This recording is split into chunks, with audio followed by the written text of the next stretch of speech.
Has the first installment of the World Souls saga redeemed Warcraft's beleaguered narrative? Let's discuss. But before we do, hey, I'm Fornex. Welcome to my channel. Do pull up a chair, make yourself at home, and if you find anything of merit herein, please do push some buttons below. I've had skin in this game since about the summer of 2005. WoW was the reason I got my first PC. It was the first video game that even captured my imagination, and I've spent most of my life playing it. So I've been here for the highest of highs and the lowest of lows, and goddamn, there were some lows. But where on that roller coaster trajectory does War Within lie? So for me, it has not quite reached the Halcyon days of Wrath, not yet, but damn, you can really tell that Daddy is home. The feeling that we're at the start of something special is palpable, and we have all the ingredients to make a thigh-slapping, swashbuckling, high-stakes Lovecraftian epic with an enigmatic villain, a cast of sympathetic heroes, all set upon the sumptuously dressed stage of Azeroth. And the stakes, they could not be higher. So why am I not quite waxing rhapsodic? Well, it's complicated. For too many expansions, the main narrative of the game has been gossamer thin, convoluted, and at times jarringly juvenile. But despite all that, I think in many ways the story delivery in World of Warcraft has been steadily improving over the years. Obvious examples of this progress being the introduction of the wonderful artistic cinematics of Warbringer and Harbinger and Old Soldier, and I, like many others in the community, would give vital organs to see these elevated into fully animated series. We want it, gives it to us. And it's not just these grand, bombastic, spectacular pieces that have enriched our experience. The smaller moments, the small changes in engine have arguably had a greater impact on the player base. The inclusion of our characters in cutscenes has grounded and embedded us in the tapestry of the tale, however illusionary that may be. The stay a while and listen feature has been a truly meaningful addition to the game, punching well above its weight in terms of narrative delivery. Even looking back to Kata and the introduction of zone-wide narrative arcs, that alone has given rise to much interesting and dynamic storytelling. Now, you may have cursed the gaming gods for the many grouping issues of Hyjal back in the day, but for me, the feeling I was actually tangibly affecting the world was wonderful. They did pull back on phasing after Kata, but it's still around, its use being far more nuanced in modern WoW. And to be clear, despite my critiques, I have a huge amount of respect and admiration for the Warcraft writers. They have gifted us some of the most memorable and iconic characters in all of gaming. Arthas, Illidan, Sylvanas, Medivh, Khadgar, Thrall, Jaina, Sarfang, Neltharion, Uther. I mean, I could just go on and on. Some of these legends have faltered and failed, the writers taking their stories to ill-fated or inexplicable conclusions, leaving players like me wondering what purpose was served by doing so. And to be clear again, I'm not against murdering your darlings, have at. But when you're inking the fate of much revered characters, and regardless of whether you're sending them off with a bang or a whimper, the ending should always have weight and meaning, serving the greater narrative, a greater purpose. And all that critique aside, I've always found something to love in every expansion, no matter how flawed. I still remember with great affection a vanilla WoW tale of palace intrigue and deception, the fair Lady Presta's journey from King's Consort to Mother of Dragons. I loved the tarnished glory of Black Temple and Xal'atath in Burning Crusade, if not all the hoops I had to jump through to just gain access to the content. There was some rough attunements in that expansion. Wrath instilled in me a burning desire to murder Arthas Menethil. Truly, he was a complete bastard. But it also made my heart ache when I met the child that he was.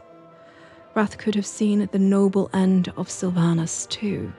Yeah, just saying. The restoration of Hyjal in Cata, like I said, was brilliant and wonderful, as well as a spectacle of the Firelands and, of course, Raggy's little legs. And then we had Pandaland, beautiful Pandaland, and the vastness of Ogramar's subterranean city, which really should be an integral part of the open world map. Come on, give it to the Hordes, guys. It's just there. Open it up. My favourite moment of that expansion was the drunken Master Star training montage. Of course, 'tis peak. Warlords of Draenor, yeah, what will live in my heart forever with its forked, balked instancing as 100 players tried to enter their garrisons at once and the sky filled with griffins that will live with me forever. However, despite all the critiques you can have, I think the intro scenario as we battled through the dark portal, fighting the Iron Horde, freeing Yrel in a desperate bid to escape was fucking epic. Epic storytelling. And something we haven't seen again, sadly. Damn, it was good.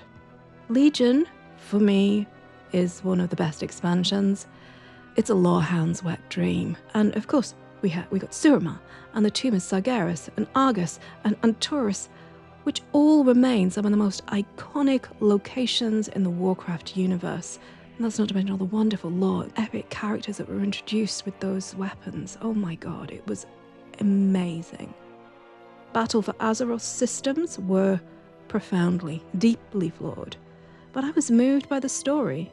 I was heartbroken at the burning of Teldra's Night. I struggled to play that chapter on both Horde and Alliance. It was hard. And that expansion did give us the glorious Zuldazar, the brilliant Bonsamdi, and the noble sacrifice of Sauerfang. I did cry. Shadowlands' main narrative was a miss for me. The opener was spectacular enough, and some of the locations were stunning. However, the story didn't hold up to any kind of scrutiny. There's no rigidity to it. Could poke holes in it very easily. And the best thing that came out of that expansion, or I hope came out of that expansion, was Venari. And I hope we run into her again. But it is also true that Shadowlands shaped the destiny of Anduin Wrynn, affecting his life, his journey greatly.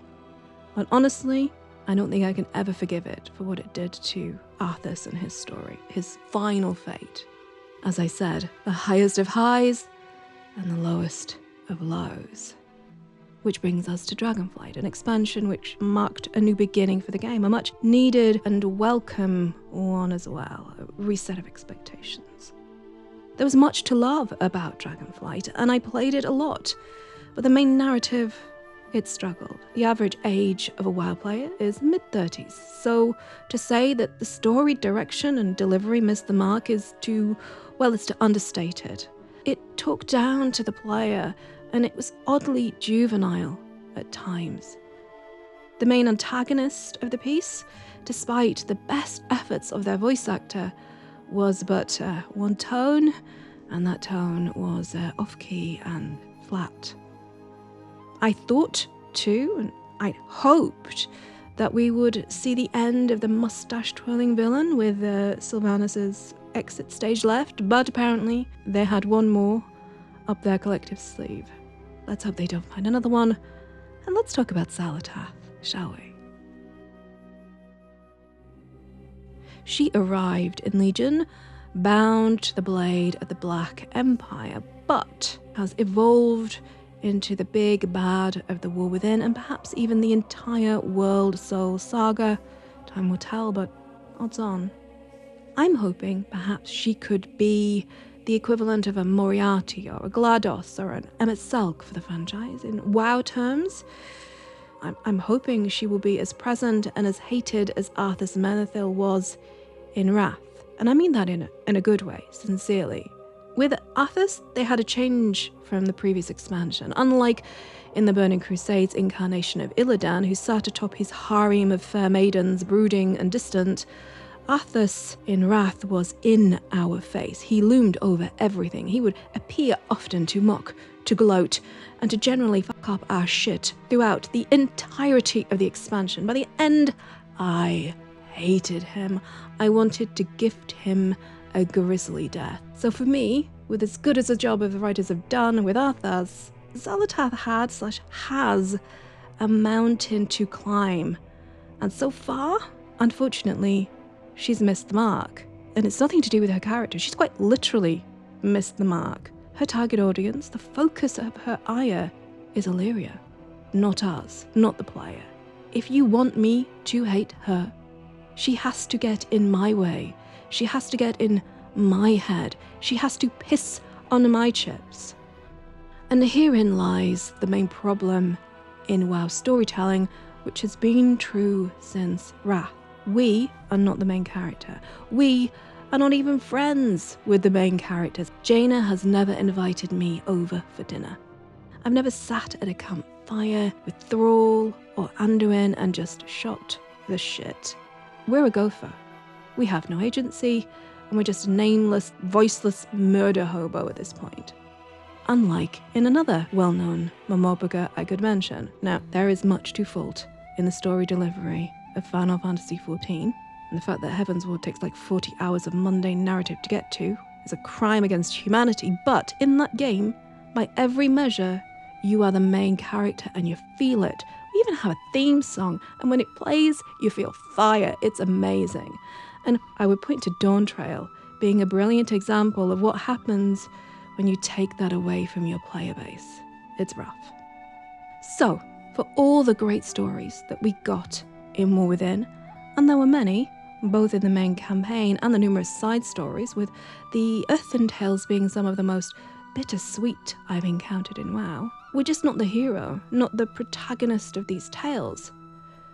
We may never be, and that's okay actually, but it does hamper the writer's ability to elicit deeper emotional responses, at least for players like me. My standout moments in War Within were found in small things like conversations between Anduin and Farron. I feel the whole purpose of Farron's character is to light Anduin's path back to himself. He deserves it. Going forward, though, I hope her role is expanded because she is charming and humble and inspiring. My spirits were lifted by the tenderness between Illyria and Turalyon.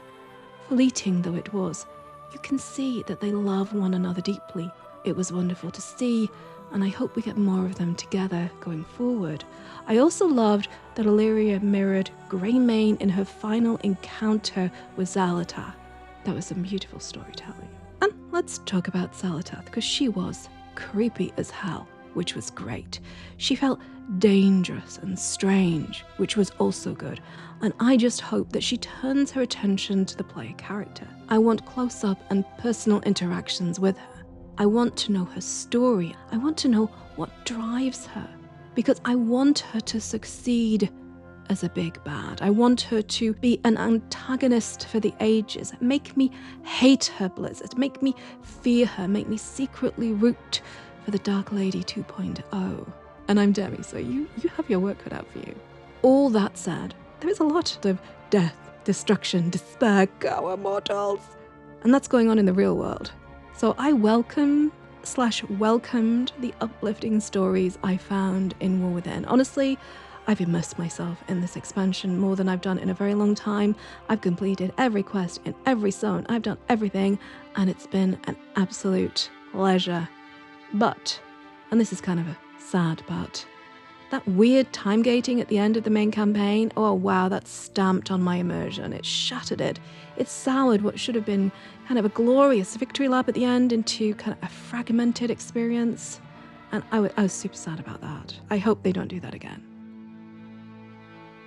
And let's do this. I give World of Warcraft's War Within expansion 4.5 out of 5 stars. It was a banger. It's not Wrath, but it's damn fine. It's a damn fine expansion and a great start towards I hope will be an epic Lovecraftian tale of weal and woe. Give it to us, Blizz. We want it. Tentacles and all. So, let me know what you loved and or loathed about War Within below, and feel free to like this video if indeed you actually did like it. and share it if you feel so inclined, if the mood takes you. And if you want to see more of my content, the sub button is right down there, and I have hundreds of videos on my channel, including an abandoned Warcraft lore series. If you show that one some love, I might get up my goblin jumper cables and see if I can revive it. Honestly, I would love to make more World of Warcraft content, but it kind of has to meet a threshold, and it just didn't, which I was truly gutted about. But before I sign off, I want to send much love and many hugs to my wonderful supporters over on Patreon and Subscribestar. They keep this one-woman show up running, and me more or less sane adjacent, which is it's fine. I'm fine here. And there would be a lot less Herald content out in the world without them, without you. I can never thank you all enough. If you would like to help keep the content mill grinding here, there are links below. But sadly, we have come to the end. So until we meet again, please stay safe, stay awesome, and thank you so much for watching. Bye bye.